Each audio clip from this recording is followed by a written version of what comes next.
Hello, my name is Hamlet Dobbins, and this is Memphis Material, an oral history project chronicling the stories of the visual arts in Memphis, Tennessee. Memphis Material is a podcast celebrating the personal histories and the intimate stories and the studio practices of some of the people who helped shape the creative landscape of our city. These unedited interviews are all recorded at the Memphis Listening Lab, a gem of an archive located in the majestic Crosstown Concourse in Midtown. The Memphis Material website and archive were designed by the wonderful Brian Dixon. Now, we don't have sponsors for these podcasts, but if we did, today's very short but awesome interview with Derek Fordjour is sponsored by Central High School and Bill Hicks. So this summer, I have not been as regular about publishing these interviews because I have been teaching with the CAM kids. And so I've been doing this 5-week intensive painting program where it's Monday through Friday from 9 to 4. And I know normal people work those hours, but this has been particularly intense. And so after the summer's over, there'll be more podcast released. But one of the cool things about being in CAM was that I got to run into Derek Fordjour.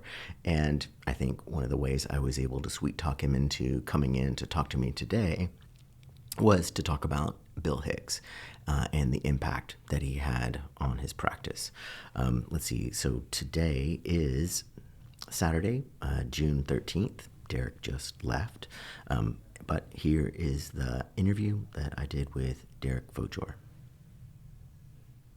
Usually we start with, what's your earliest memory of art? Sure. But really, what I would love to do, since you're here and you are such a student of Bill Hicks's, and Bill is also one of those people that we have not been able to have in. Yeah. But we have had lots of his students in. Yeah. And so I'm super curious, thinking about Bill. So that was at Central High School. That was at Central. I just wanted to show you this. Alexis just took. Oh, great. It's from minutes ago. Nice. Yeah. And if I remember right, you're maybe 4 years younger than me. I graduated from high school in 88. 88, yep. I was 92. Okay. And so that would have been sort of We're in the window. A similar time. Now, what was your art world like before being at Central, being with Bill? So I was a kid that couldn't stop drawing things, and I would kind of notoriously draw during church, and I would draw other church members, little girls I had crushes on, just sort of always active. Fortunately, my parents never stopped me, and the church just sort of embraced me, and I think I found my first maybe mentor at the church, a woman named Shirley Sherman, who's still around. Shirley was a graphics designer back when graphics designers, worked analog, right? Right, with tape. With tape and pen and ink. Yeah. And so that was a very tactile world to see. And she took me under her arms, and I started to get little jobs at church doing bulletins, programs. And she told my parents I had something. And so I would just do backdrops at church. I mean, at this time, I'm 10, 11 years old. I was super young. But with all that support, I was just clearly artistically talented, but there was no path to life as an artist with a capital A until I entered Central. And I'm glad I can tell the story somewhere. I was in the 10th grade, a very silly boy, and nothing in life was serious. And I was crushing on these girls who were seniors. And I don't know if in high school, to be a 10th grader and to have the attention of seniors was just something special. So that's where my priorities were. And we were doing a contour drawing in Bill's class, and he called me into the hallway with my drawing board and broke my drawing board over his knee. And if you know him, he's a very chill person. It was the most violent thing I've ever seen him do. And he said, "I will not allow you to waste your talent on my watch." He called my parents that day, and he said, "Your son is supremely talented, and he needs to focus in art, and he can go places." And from that moment to moments before I came in here, we've had a unbreakable bond. Now, what were you like in that class? Look, this is the very beginning of the class in 10th grade? Yeah, I had been in there just a little bit, probably done a few assignments, and he had seen, the glimmers of something. I remember it was a contour drawing assignment, and it was very easy for me. And I think at that age, I didn't understand that, what you're good at or what comes easy still requires work. So I just didn't take it that seriously. I just, I was just having fun. And but Bill, from there in the 10th grade to the next 2 years, I mean, it was, he paired me with other students. It was working after class. I was actually interested in football at the time a little bit, and he was like, you need to choose. I mean, he really put me on the track, and then started to show me what the world of an artist can look like. And he would go to New York and come back and say, Derek, I was just there, and I have these friends that, that drive convertibles down Madison Avenue, and they're artists that only work, 4 months out of the year. And he just started painting these pictures for me of, life as a successful artist. He also would show you the best students from prior years, and that created this sort of, goalpost for you. And now, any of those stick out in your brain? Oh, I know all of them. Adam Shaw, Seth Kelly was ahead of me. Seth Kelly is now a partner at Petzl Gallery that represents me in New York. And Corin Jones, who's actually an artist in residence now at Crosstown at this moment. All of those guys were ahead of me. Reed Chappell, another one who Reed's dad is an illustrator, a Memphis artist. Reed was incredibly talented, so I still remember those names, and they absolutely inspired me. Now, when Bill would show you these things, I mean, just out of curiosity, I mean, I am a teacher too, and so I know when we break out, the PowerPoints, and we, of course, back in the day, pre-PowerPoint. It was the slide carousel, right? And so, I know when we would normally pull out the slide carousel, it would put the students right to bed, and you knew that you only had, I as a teacher, especially thinking about high school kids, would have about 15 minutes to be able to do it. And what was that like in terms of the way he was showing you these things? That's a great question. You're obviously an educator to know that. He would actually have original works of art from these artists up and around. Oh, wow. So I think for Bill, to give work attention and then to give it real estate, in the classroom was, kind of, high honor. And so he would just have, like one of Seth's great artworks or Reed or Adam, and he would rave about it, and it would be up, and it would actually be amazing, so it wasn't, he wasn't convincing us of something. It was great work. And so it would just live around the classroom. Now, what was it about the work that was good? So another thing I appreciated about Bill was that the objectives were very clear. We were working observationally, and so very often working, from still life. That was a lot of what was happening, still life, self-portraiture. And Bill really wanted you to allow the brushwork, to allow paint to be paint, which sounds very simple, but to anyone who's ever made a painting, and what I see with young artists is a desire to sort of over-determine the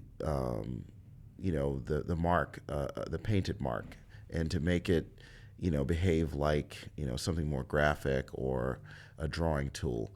And Bill wanted you to be free and to let the bravura of the brushstroke, sort of go down wet paint into wet paint. He showed us John Singer Sargent, also Bay Area figurative painters, David Park, Richard Diebenkorn. These are guys I still, look up to this day because I sort of learned how to paint.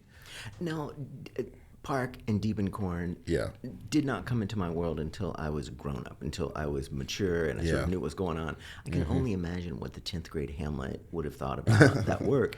Did it strike you at the time? I mean, aside from it having the cachet of being with Mr. Hicks? Yeah, I didn't know anything about where they stood in the art world. I really didn't have a sense of the greater art world. I just knew and was obsessed with technical competency and of having a kind of dexterity and control, and to be able to make an image that had a certain kind of gravitas, a kind of sophistication, and that was very difficult for me early on.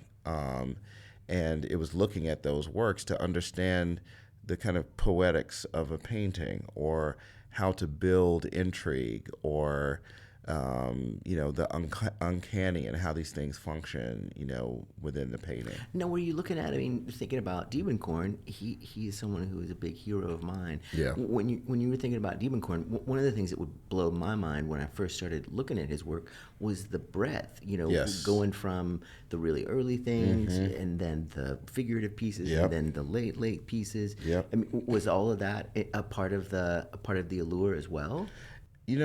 That's a great point. For me with Diebenkorn, I think it was that vacillation between, the observational, the figurative, and abstraction.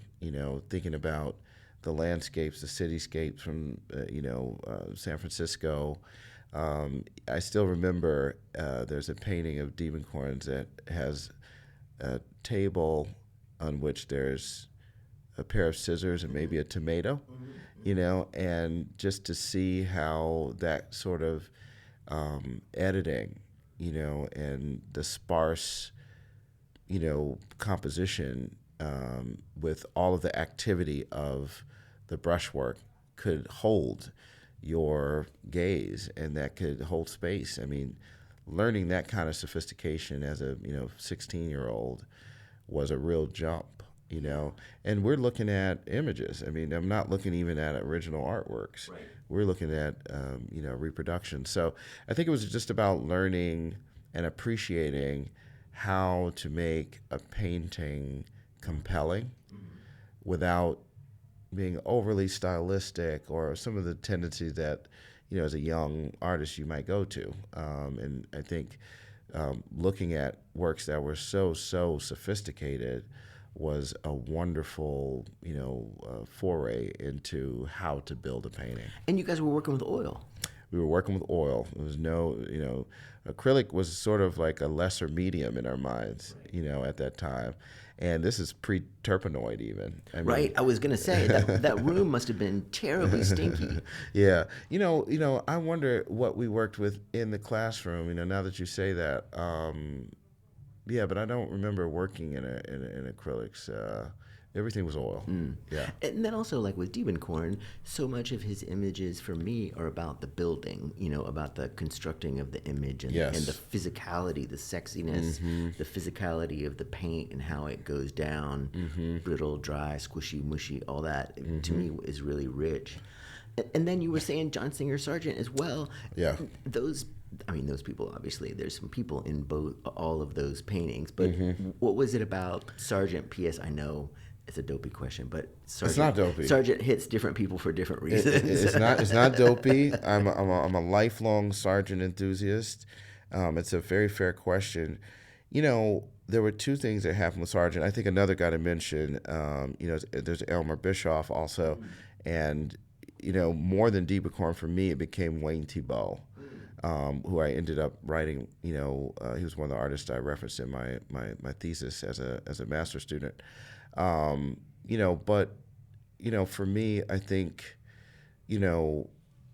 for Sargent, being able to memorialize these lives and to give great import to these sitters was something. And maybe that was starting to become the bridge towards representation for me. And at this time, we're talking 1992, we're talking 1991, 1990. So this idea of, a Black aesthetic, Black figurative painting, which is very commonplace, I think, today, that conversation had not begun. And I think in Memphis, it was George Hunt, who was, very active in those years. Brenda Joy Smith was downtown, and her husband came from New York, and they were, I'm just thinking about sort of like figuration of Black figuration.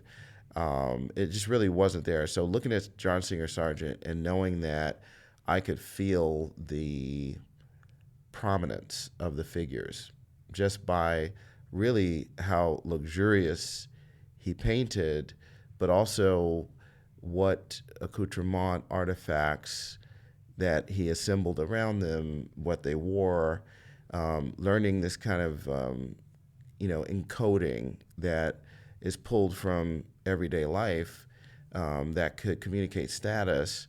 I think that, approach to, picture making and representation started to open doors in my mind about what was possible around, representing figures in my world. Now, was that something that Bill Hicks really sort of pushed, this idea of No. figuration? Because Yes, about figuration. Yeah, yes, most of the people that you mentioned, I mean, I knew a couple of those names are pretty figurative, and then I know mostly. some other former students of his that really have an affinity for the figure. I would say figuration and observational figure drawing,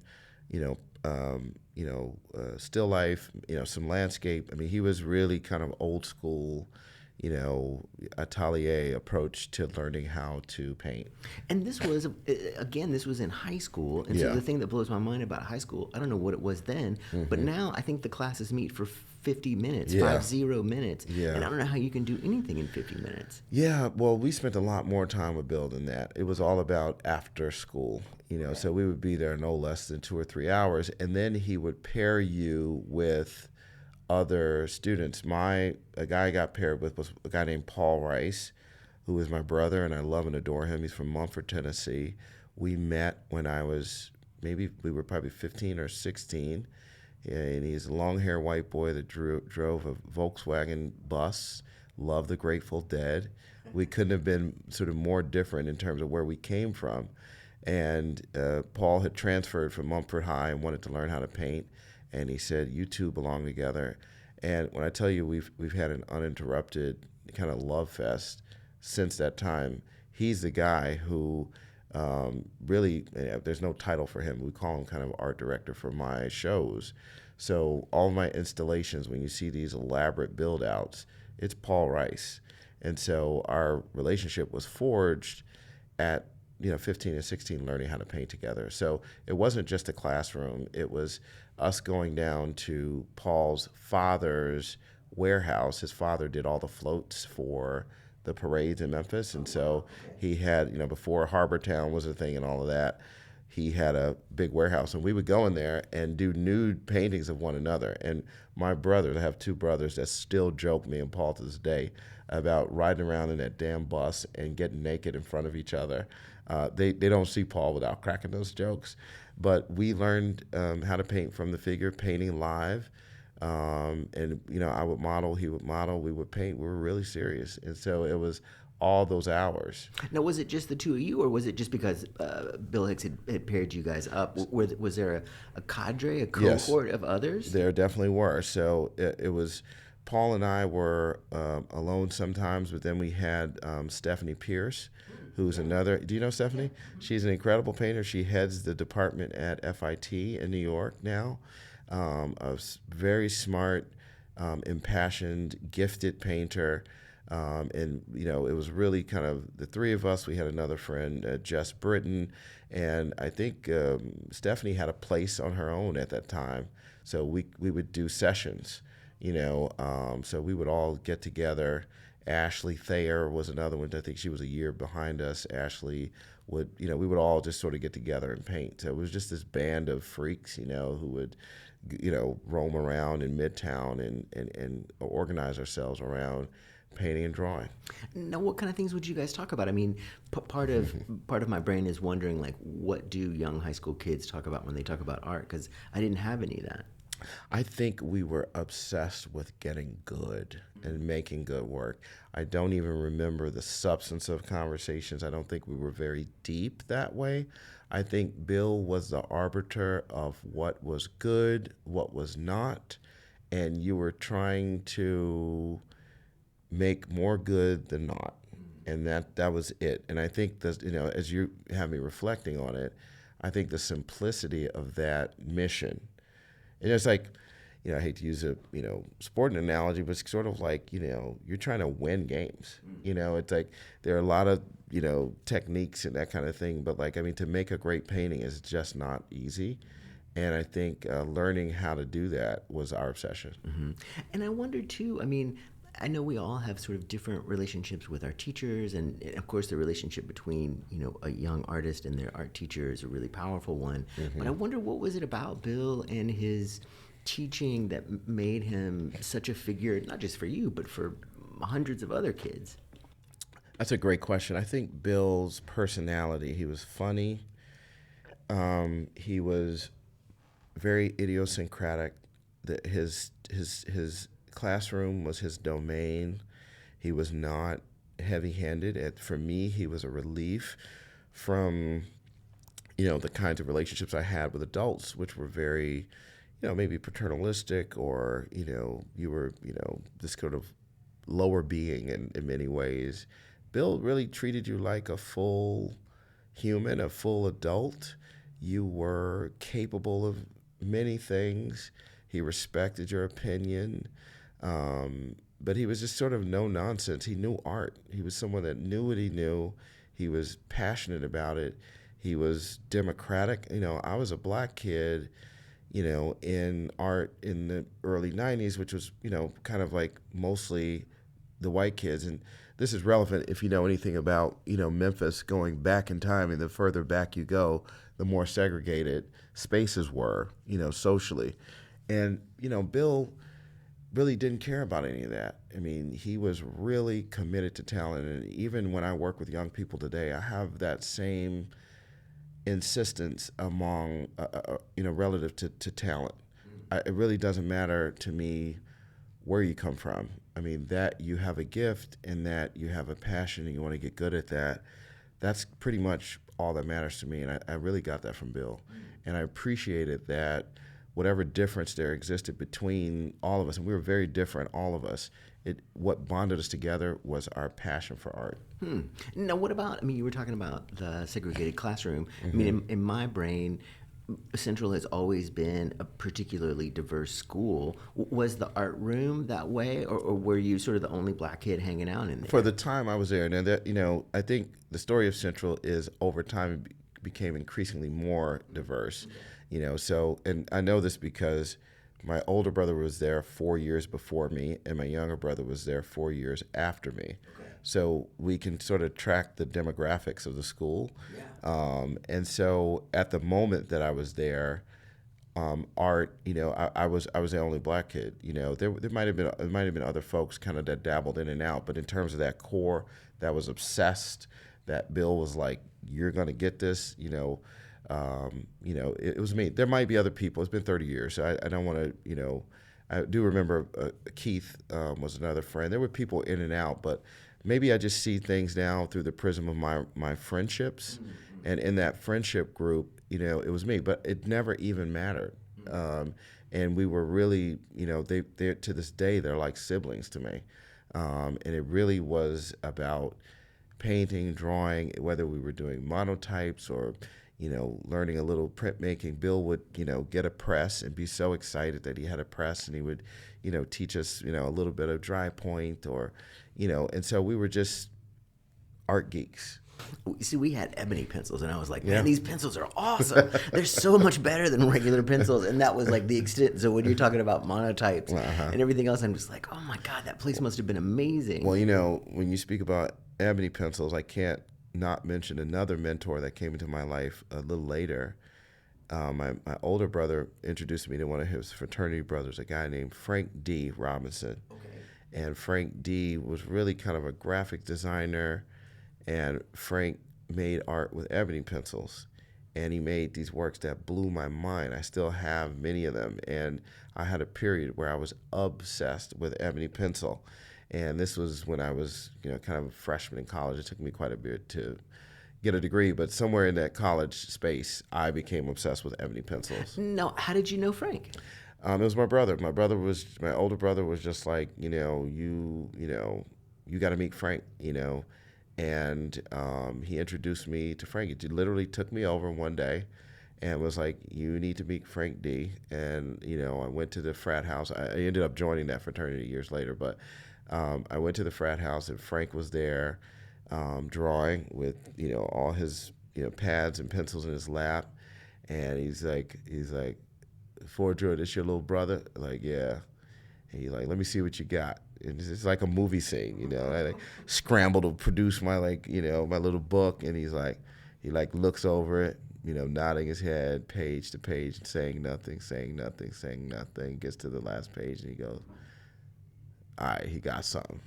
And from that moment, Frank kept me at his knee, and I learned how to do a little graphic design. I learned how to draw. I learned how to kind of sell things. We would make little, I was just tag along. And Frank had this Frank D originals. There are people of a certain age that would know Frank D from that period. And Frank is the one who then introduced me to George Hunt. And George Hunt was running a program out of Carver in the summer for underprivileged kids at that time, is the language we used. And so I really didn't qualify. My father was a physician, but they found a way to get me in that program. And again, these are moments that shape the way I approach, program building. I really recognize that I don't want to create a program that keeps anybody out.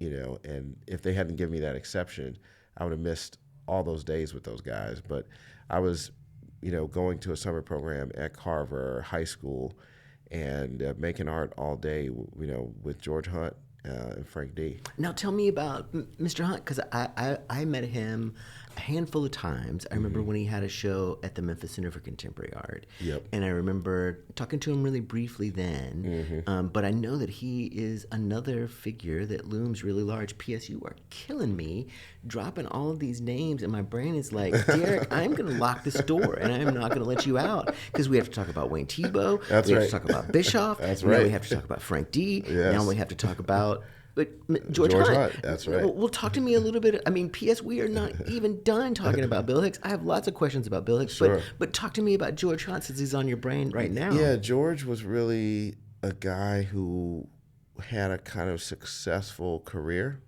locally. It just seemed like he was just this kind of outlier. And I would see his work kind of everywhere. Beale Street Festival posters, Memphis in May. He had shows.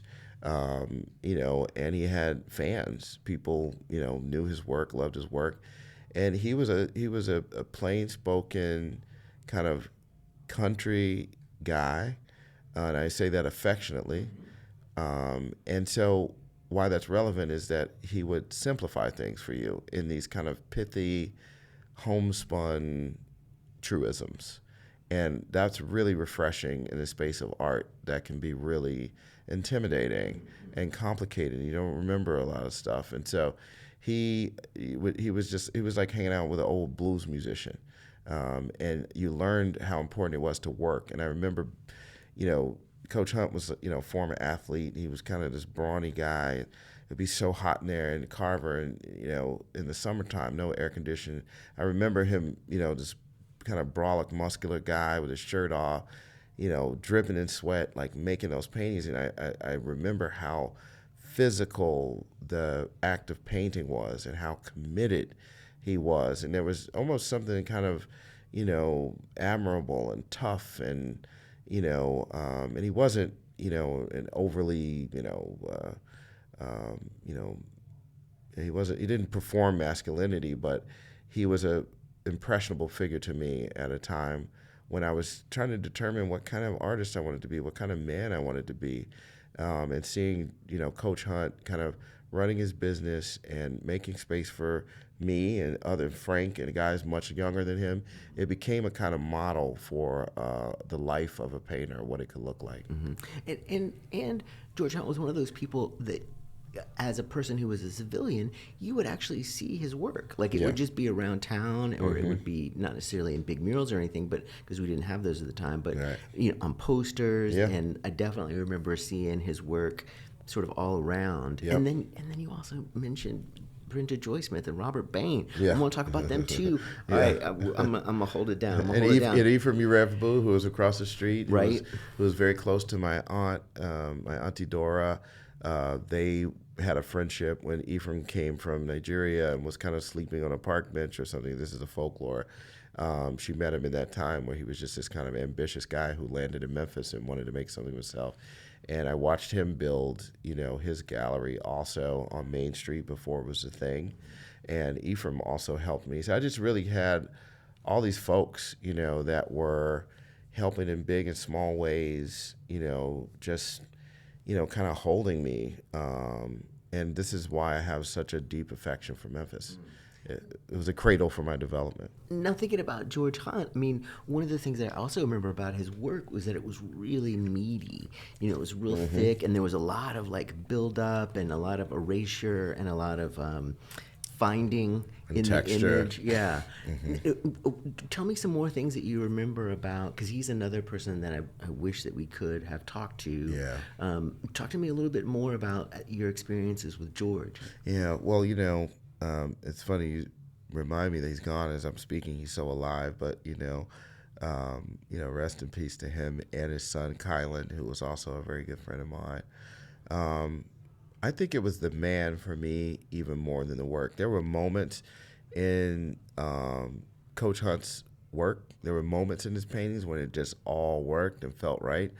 I can't say every single moment that I saw was something I wanted to emulate.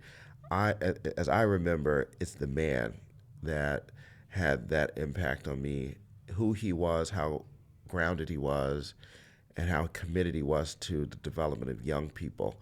He also occupied both spaces. Again, I hate to sound like I was, born, 60 years ago, but at that time, the arts really were pretty segmented.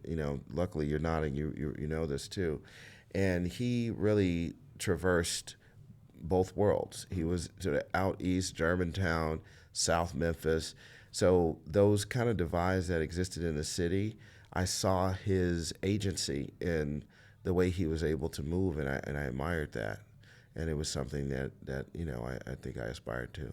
Now tell me more about this cohort. Was it a group of people that would meet at Carver? Yeah, it was a program. It was a summer program, just sort of like summer youth.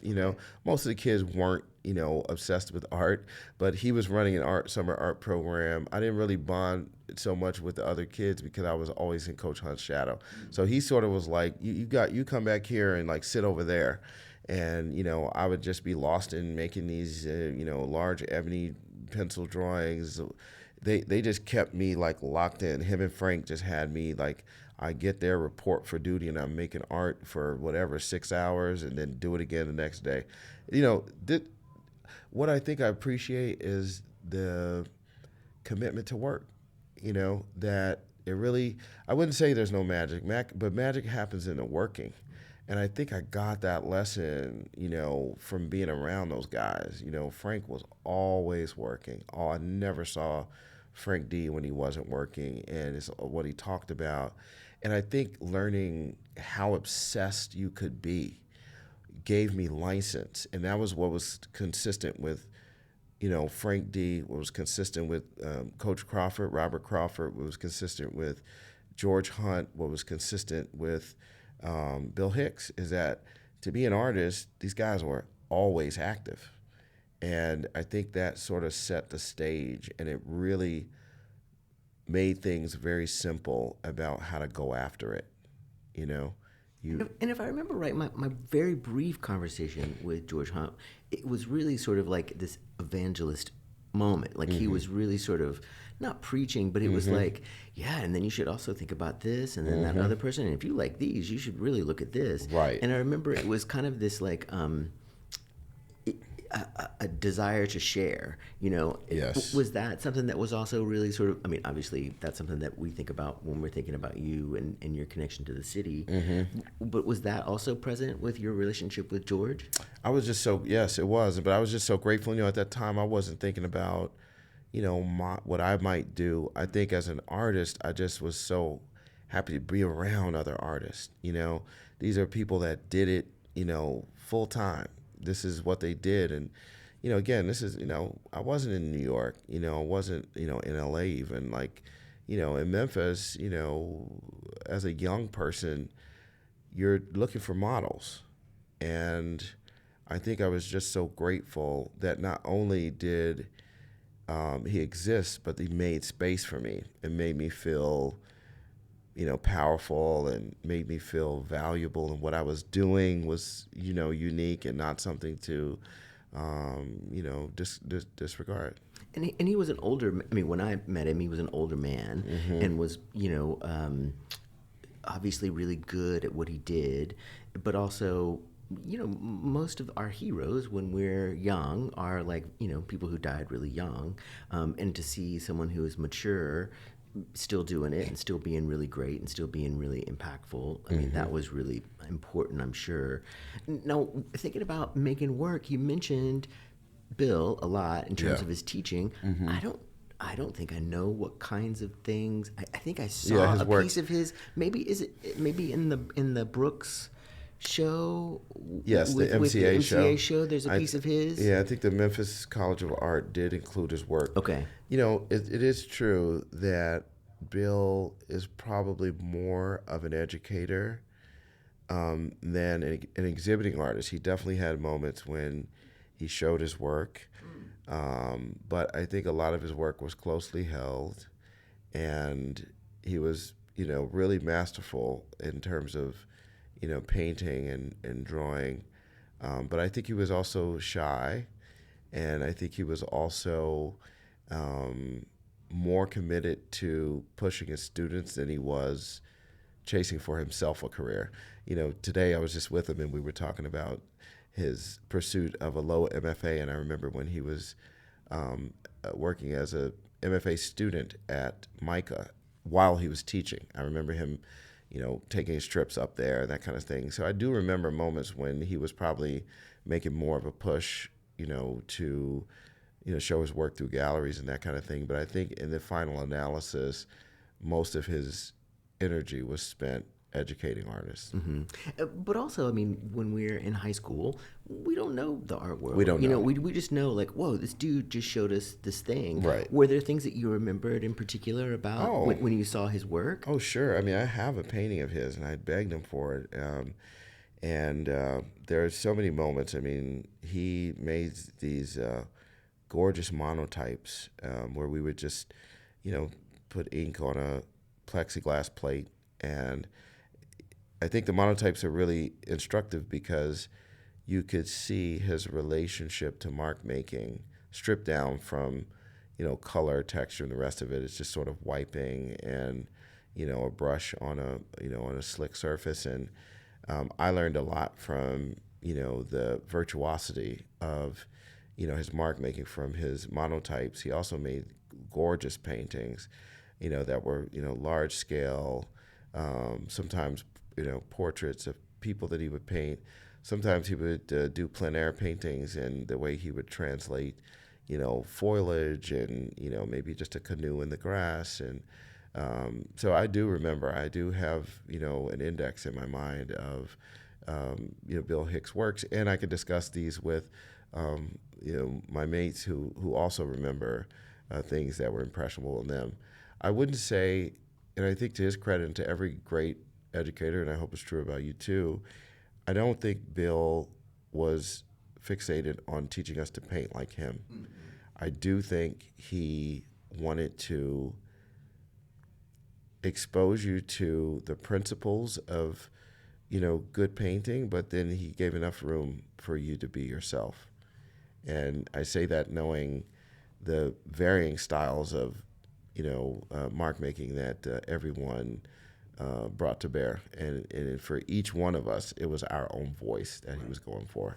And I'm curious, like, thinking about that development of your voice, what kinds of things were you thinking about at the time? I mean, I had nothing in terms of concept. That was all technique, Right, but what kind of things were you looking at? What kind of things were you drawing? What kind of things held your attention? I did, speaking about Memphis, I did enter the NAACP AXO competition, and I think AXO was an acronym for Art, Science, Technology, something. But it was put on by the NAACP, and it was a local, regional, and national competition. And they had a painting section, and you would, enter, painting, try to win for Memphis. There would be an exhibition. These weren't always, sort of like all the art people, but it was like, people that had some proficiency in art would come around, adults in this. So I won, the city, and then I won the regional, and then I went to the state where you're competing with 49 other artists as a high schooler, and I won that 2 years in a row. And I think the artwork that I won with were probably my most successful attempts at any kind of meaning in a painting. But it was very much, this means this means that, kind of 1-2, 1-2 to build symbolism. But, look, I was trying to figure it out, and I think for, the first 20 years of my adult life, I probably just had technical proficiency. And I think the mature artist that I, eventually became was someone who finally found a way to marry the things I was passionate about and curious about with this obsession around technical fluency. No, when you were talking about being there in 10th grade, flirting with the girls, Bill getting mad, what kind of a kid were you? How did art fit into your world? I was a funny kid. I am a middle child. I'm a quintessential middle child. My older brother is a lobbyist, and my younger brother is a dentist. As I said, my father was a physician, so I was kind of the clown amongst straight men. These guys were all pretty straight-laced and loved wearing suits and ties. And, I was kind of irascible, irreverent. I was a little bit of a rabble-rouser, rebel without a cause. So all the kind of typical black sheep, isms, I kind of lived them all. No, were you kind of a cool kid? I mean, because I'd for say me, I was cool enough. I'd say I was cool enough, but I've always done well at socializing, but probably am a very private person and enjoy being alone more than anything. And so I always, kind of fluctuated between those worlds. I never loved like hanging out at parties and stuff. That was never my thing. I enjoyed people, but in doses. That's probably always been true. So yeah, I dropped out of a bunch of colleges. It took me 9 years to get a bachelor's degree. I got in trouble, here and there. And I mean, one of the reasons I'm asking, I'm thinking about how, for me, the art room really was sort of a solace. It was a place where, as this weird little kid, I wasn't made fun of, or, I was sort of safe, in air quotes, but it was really because I was surrounded by other nerds, Yes. like other people who were just bonkers about drawing or making art. Was that the way it was for you, or was that just another facet of your life? I'd say it was another facet. In fact, I was probably too cool, and yeah, I think the art room is where I got in touch with the inner nerd, the maker, and I do see that refuge, function that the art space can create. I think I had so much, self, what would I say? I probably was a bit too self-assured, and artists were a little fringy to me, and I just thought I was a little cooler. We're talking about, 15 years old. I thought I was just a little cooler, than the artist. But I think I am an artist, and I was seduced into the lure of a world consumed with thinking about looking at making art. And I think it was just something I just could not refuse. No, I'm curious. What you mentioned the Bay Area folks and Singer Sargent. Were there other artists that grabbed your attention when you were a young whippersnapper? I think we did have a lot of exposure through books, through art books, to lots of makers. I would say it was mostly at Bill's leadership that so it was all the things that he loved, and of course, the Manets and Monets and all the Impressionists and Mary Cassatt and Kata Kalowitz, and there were many artists that he exposed us to. But I think that's when I developed a love for the canon, and understanding that you're not working in isolation and that you're in dialogue with history and with present day makers. And I don't think it was anything very heady that he taught us. I think his way of teaching us was through the works of other artists, and you develop an affection and an index in your mind that you can recall as you're working through different questions. And I think that is very much still a central part of my practice. Now, when you were there at Central, if I remember right, Bill at that time was also teaching AP art. Yep. Was it something that you took from 10th grade to all the way through? It was the only thing I did good in. I mean, everything else was just like, I remember my family just like laughing at my report card. Like, this guy is not serious about life. Like, I just had A's in art and everything else was just like whatever.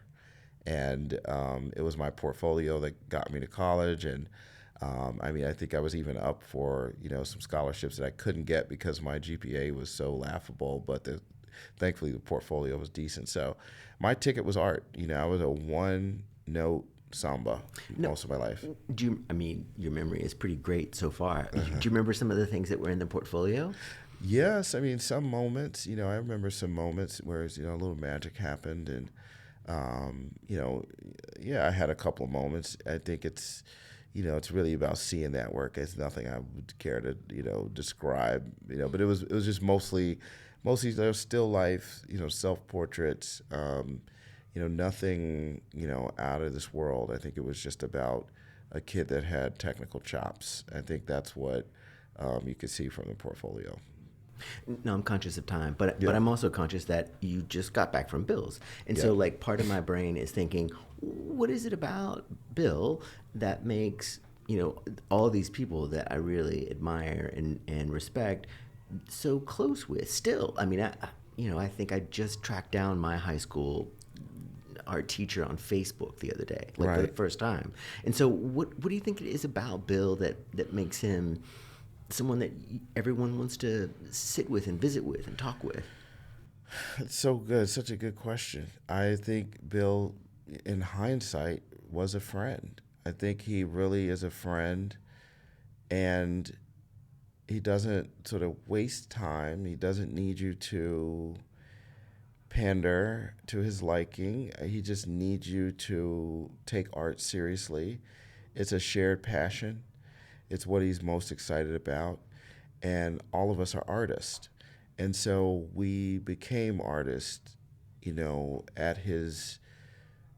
under his tutelage. And I think that that's a special gift to give a young person, that you introduce them to a lifelong commitment and a lifelong obsession. So I think he transmitted his passion, and it's something we share. And because most of us still live a life chiefly concerned with art, that conversation with Bill remains, open. And I think for most of us, it's a gratitude and a deep, deep, deep affection for him not just ending his regard for you at, the bell at the end of the day. He really took you under his wing and cheered for you well after, you were even a high school student. All the way on, Bill would cheer for you. He was telling me today about, the students in his class who couldn't see and stopped coming to class because he had an optometrist friend, and he would connect people to get them a pair of glasses, so they could come to school. He has a million of those little small acts. He was the most humble person, and for me, he was a model for living a decent, generous, respectful, creative life. And I am forever indebted to him for that. If I have learned anything in this process, it is to find a good place to stop. And that was a perfect place to stop. Thank you for coming in, Derek. That was a treat. And that was the interview that I did with Derek Fordjour. Also, at some point, we've got to get him back in here because he dropped way too many breadcrumbs, too many things that I want to talk about, and I feel like we barely scratched the surface. It's weird. I know most interviews are like an hour, but I honestly don't know how anybody does it. Anyway, so today is or the interview that was recorded that you just listened to is Saturday, June 13th. Please join us towards the end of the summer. Maybe in July, we'll start releasing them again. Until then, thanks so much for listening.